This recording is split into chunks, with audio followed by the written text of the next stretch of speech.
stimule dans le fait de gérer un blog, c'était avant tout l'échange et la communication avec les lecteurs. Et puis maintenant, finalement, c'est devenu un peu addictif parce qu'on prend beaucoup de confiance en soi quand on tient un blog. Et voilà, et puis c'est sympa parce que du coup, on fait beaucoup de rencontres avec aussi bien des marques que des agences, que des annonceurs, des bureaux de presse, etc. Donc on élargit son carnet d'adresses.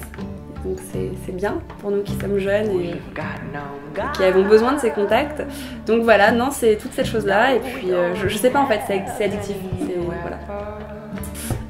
Mes racines, en fait moi je suis franco-marocaine déjà. Donc grosse culture marocaine quand même en moi. J'ai des origines espagnoles puisque mon arrière-grand-mère était espagnole, des origines russes, mais principalement marocaines. Voilà. Alors les répercussions de mes origines sur ma philosophie de vie. En fait, j'ai pas vraiment de philosophie de vie, c'est-à-dire je me suis jamais dit tiens, je vais avoir une philosophie et la suivre. Mais encore une fois, c'est toujours une histoire de valeurs. Je sais pas, j'ai été éduquée comme ça, j'ai été éduquée dans le partage énormément, dans l'échange. Voilà, les Marocains comme les gens du Maghreb et d'Afrique en général sont des gens très tactiles. Donc par exemple, je suis quelqu'un de très tactile, ma famille aussi. C'est quelque chose qui va pas nous choquer, tu vois, d'aller...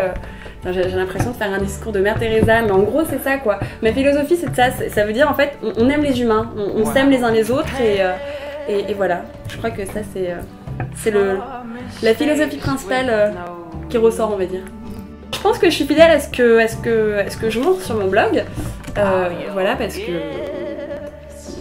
c'est moi, je peux pas faire semblant, je suis pas comédienne.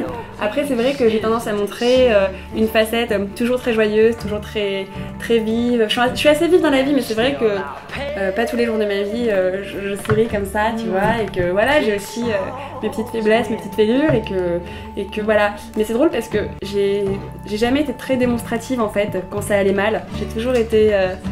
Bon, sauf auprès de mes amis, tu vois, et auprès de ma famille qui m'ont vu verser des larmes, mais c'est vrai que c'est quelque chose sur le blog qui est assez similaire à ce que je suis dans la vie. Je cache mes faiblesses en général. Donc voilà. Dans 10 ans, je me vois seule avec des chats. Non, c'est une blague. Dans 10 ans, je sais pas, l'idéal pour moi serait d'habiter au bord de la mer déjà. J'espère que ce sera réalisable. Voilà, et puis d'être heureuse, peu importe les circonstances, mariée, pas mariée. Je pense que je veux des enfants quand même parce que voilà, moi j'ai été élevée dans une famille nombreuse et que la fraternité c'est quelque chose qui me tient à cœur, donc j'aimerais bien pouvoir reproduire ça plus tard, mais quoi qu'il arrive au bord de la mer. Ouais. Alors c'est horrible parce que la marque Mesdemoiselles, ce qu'elle m'évoque en premier lieu c'est ma mère. Pourquoi ma mère? Parce que c'est elle qui m'a fait découvrir cette boutique, c'est elle qui a commencé à s'habiller là-bas.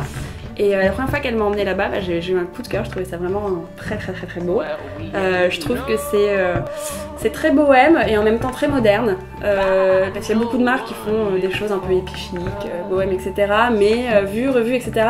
Il y a vraiment une âme et une patte qu'on retrouve pas forcément ailleurs. En fait, je peux tomber sur une pièce Mesdemoiselles en la reconnaissant tout de suite, tu vois. Voilà. Mais c'est une marque que j'aime beaucoup. Et qui va à beaucoup de filles, tu vois aussi bien des filles un peu grunge, un peu rock, que des filles très douces, romantiques. Non, moi j'aime beaucoup. J'ai choisi le poncho blanc parce que je sais pas, j'ai envie de blanc et de fraîcheur pour cet hiver et pas de noir contrairement aux hivers derniers. Donc voilà, le poncho, c'est une pièce qui revient en force on va dire. Voilà, moi je fais toujours dans les basiques, hein. Je vais jamais chercher à droite à gauche, donc je pense que le poncho ça va être pour moi avec un petit pantalon noir et une petite paire de boots.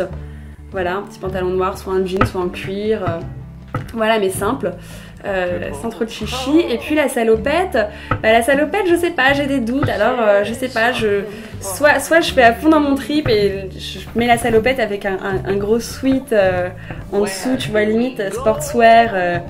Bien années 80 et puis une paire de Converse aux pieds, soit je fais la jouer beaucoup plus femme on va dire, voilà, genre retroussée avec une paire de boots à talons, voilà, et puis au-dessus je sais pas, il faut que je regarde ce que j'ai, mais la première option je l'aime bien.